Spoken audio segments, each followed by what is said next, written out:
नमस्कार, मैं शंभू कुमार सिंह और आप देख रहे हैं नेशनल 10। दो तीन बड़ी खबरें हैं जिस पर मैं आपसे डिस्कस करूंगा, लेकिन शुरुआत सबसे पहली और बड़ी खबर जो दुखद खबर है, प्रकाश सिंह बादल, अकाली दल के प्रमुख, देश के वरिष्ठ नेता प्रकाश सिंह बादल, अब उनका आज निधन हो गया है। उनकी उम्र 95 साल थी। तो ये सबसे दुखद खबर है, बड़ी खबर है जो मैं आपको बता रहा था।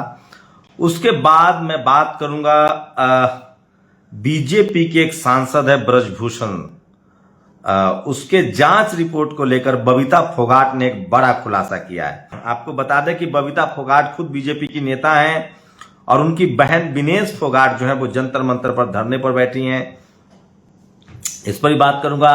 सचिन तेंदुलकर के बेटे को 31 रन खाने के बाद भी कैसे मौका मिलता है, इस पर ही बात करेंगे। विदेश में एक बीजेपी का नेता पकड़ाया है जो सीरियल रेपिस्ट है। और उसके बाद दूसरी सबसे बड़ी खबर जो आज मेरे हिसाब से है, बिहार में नीतीश कुमार एक ऐतिहासिक गलती करने जा रहे हैं। SC ST OBC तमाम शोषित वंचित समाज के लोग उनसे नाराज हैं, दुखी हैं। दरअसल लालू यादव उस समय मुख्यमंत्री थे और कृष्णैया नाम के एक IAS थे जो उस समय गोपालगंज के DM थे और वो मुजफ्फरपुर जा रहे थे और एक क्रिमिनल की हत्या हुई थी। आनंद मोहन उस जुलूस में सवार था और उसने दलित IAS की हत्या कर दी।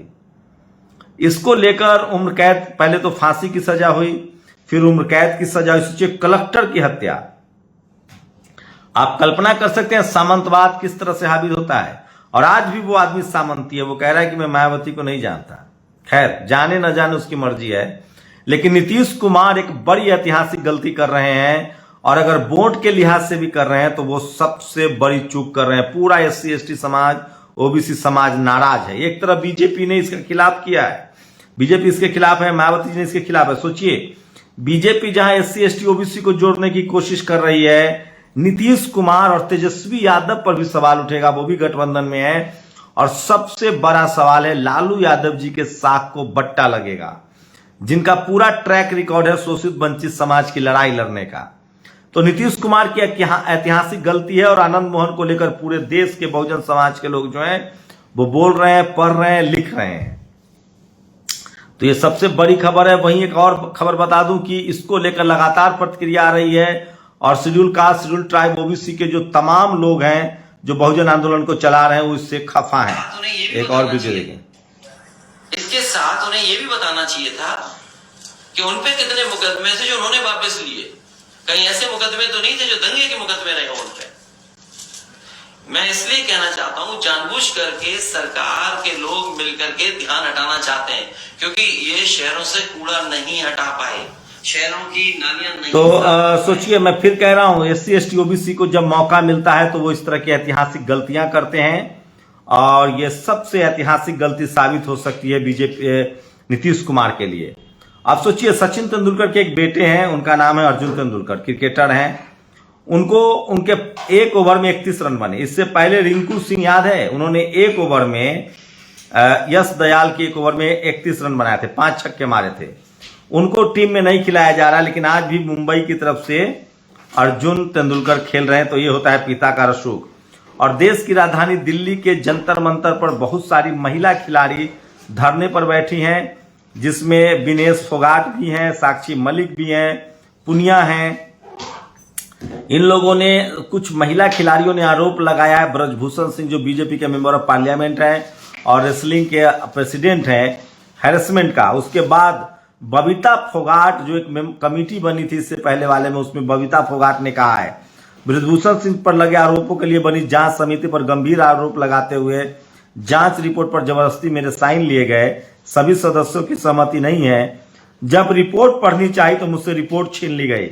बबीता फोगाट की बहन विनेश फोगाट जंतर मंतर पर धरने पर बैठी है। तो सोचिए, तमाम बीजेपी के सवालों पर सवाल उठ रहे हैं कि आखिर इस तरह से अब लोगों को बचाया जाता है। तो बीजेपी लगातार बीजेपी जो है वो सवालों के घेरे में है कि क्या उसके नेताओं को इस तरह से बचाया जाता है।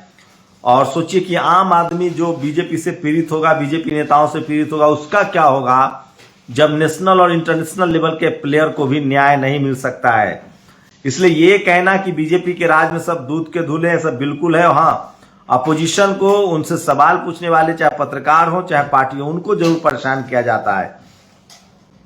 वहीं दिलीप मंडल ने एक ट्वीट किया, अमेरिका में सवर्ण हिंदुओं को सेकुलर देश चाहिए, डाइवर्सिटी चाहिए, अफर्मेटिव एक्शन चाहिए, वहीं भारत में सवर्ण हिंदू राष्ट्र चाहिए, रिजर्वेशन कान चाहिए। बहुत बड़े बेईमान है, धर्म ईमान है ही नहीं। तो सोचिए, भारत के जो सवर्ण हिंदू हैं अमेरिका में जाते हैं तो उनको डाइवर्सिटी चाहिए, सेकुलर देश चाहिए, अफर्मेटिव एक्शन मतलब रिजर्वेशन चाहिए, वही भारत में उनको हिंदू राष्ट्र चाहिए। और सबसे बड़ा एक सवाल है कि सोचिए किस तरह से अमित शाह ने कहा कि मुसलमानों को रिजर्वेशन से बाहर कर देंगे। मुस्लिम समाज सवाल पूछ रहे हैं। सवाल है कि भारत के संविधान में धर्म के नाम पर कोई आरक्षण है ही नहीं। जिन मुसलमानों को आरक्षण मिल रहा है वो एसटी और ओबीसी के नाम पर मिल रहा है। तो एसटी और ओबीसी के नाम पर इसलिए मिल रहा है कि वो शैक्षिक रूप से और सामाजिक रूप से पिछड़े हुए हैं। और शैक्षिक रूप से और सामाजिक रूप से पिछड़ेपन का कारण है कि जाति आधारित व्यवस्था में उनके ही अपने धर्म वालों ने उनको वो स्पेस नहीं दिया है। अब मुस्लिम समाज को तकलीफ है, जबकि अब तक मुस्लिम समाज आरक्षण बचाने को लेकर, संविधान को लेकर, इन सबको लेकर एक कैंपेन चलाना चाहिए। भारत में धर्म आपका निजी मसला है, फंडामेंटल राइट्स है, लेकिन आपके सारे संवैधानिक अधिकार जो है वो एससी एसटी ओबीसी के रूप में दर्ज है। तो ये तमाम बड़ी खबरें आज की जो सोशल मीडिया पर वायरल है। और जाते जाते उन खिलाड़ियों का एक वीडियो देखते जाइए जिसमें वो क्या डिमांड कर रहे हैं। सभी को नमस्कार। कुश्ती मिट्टी से जुड़ा हुआ गेम है और हम भी गांव की मिट्टी से ही खेल के यहाँ तक आए हैं। तो मैं अपने सभी जो हमारे गांव के लोग हैं उन सबसे अपील करता हूँ, क्योंकि किसान परिवार के हम सभी, तो आप सभी हमारे साथ आइए। इस न्याय की लड़ाई में आप लोगों की हमें जरूरत है। हमें न्याय दिलाने में अपना सहयोग दीजिए। धन्यवाद। तो फिलहाल खिलाड़ी बैकफुट पर हैं। सरकार पर भरोसा किया था, सरकार के जांच रिपोर्ट पर सवाल उठा रहे हैं। लेकिन सवाल यही है, एक और सवाल है कि क्या जब इनको पहली बार समर्थन मिला था, एक लगातार एक कोशिश की गई है कि तमाम इस तरह के विरोधों को कहा जाए कि इसमें राजनीति जरूरी नहीं है। नेशनल दस्तक भी लगातार रिपोर्टिंग कर रहा है, आप लोग देख सकते हैं। लेकिन नीतीश कुमार एक ऐतिहासिक गलती कर रहे हैं। आनंद मोहन को लेकर वोट के लिहाज से भी नीतीश कुमार को सबसे बड़ा नुकसान होता दिख रहा है, क्योंकि सवर्ण समाज वोट देगा कि नहीं इसकी तो गारंटी नहीं है, लेकिन एससी एसटी ओबीसी के लोग जरूर वोट दे रहे थे सोशल जस्टिस के नाम पर। और वो अगर इस फैसले से शेड्यूल कास्ट लोग नाराज होते हैं तो सवर्ण की गारंटी तो नहीं है, वो भी दलित भी जाएगा। इसलिए लोग कहते हैं कि निश्चित को छोड़ के अनिश्चित की ओर जाओगे तो निश्चित भी गायब हो जाएगा। आप लोग अपनी प्रतिक्रिया बताइए कि क्या नीतीश कुमार का ये मूव, नीतीश कुमार का ये फैसला सही है या गलत है। आप हमें प्रतिक्रिया में जरूर बताइए। क्या वो ऐतिहासिक रूप से एक बड़ा गलत फैसला कर रहे हैं, ये सबसे बड़ा सवाल है। और क्या लालू यादव जी के साख पर बट्टा लगेगा। एक बात तो साफ था कि लालू यादव जो हैं वो किसी भी कीमत पर शोषित वंचित समाज के अधिकारों से समझौता नहीं कर रहे थे। वहीं नीतीश कुमार के जो सवर्ण नेता है राजीव रंजन उर्फ ललन सिंह, वो कहते हैं श्री आनंद मोहन जी। तो आप कल्पना कर सकते हैं कि एससी एसटी ओबीसी का अगर कोई आदमी होता, शोषित वंचित समाज का होता, किसान होता, तो क्या वो इस तरह से करते। तो सोशल मीडिया पर ये तमाम बड़ी खबरें हैं जो वायरल है। आप लोग अपनी प्रतिक्रिया जरूर दीजिए। शुक्रिया। नेशनल दस्तक की आपसे गुजारिश है कि अगर इसको बचाना चाहते हैं तो नेशनल दस्तक को सब्सक्राइब करने के लिए रेड कलर के सब्सक्राइब बटन को दबाएं, फिर बेल आइकन की घंटी दबाएं। नेशनल दस्तक को बचाने के लिए बहुत जरूरी है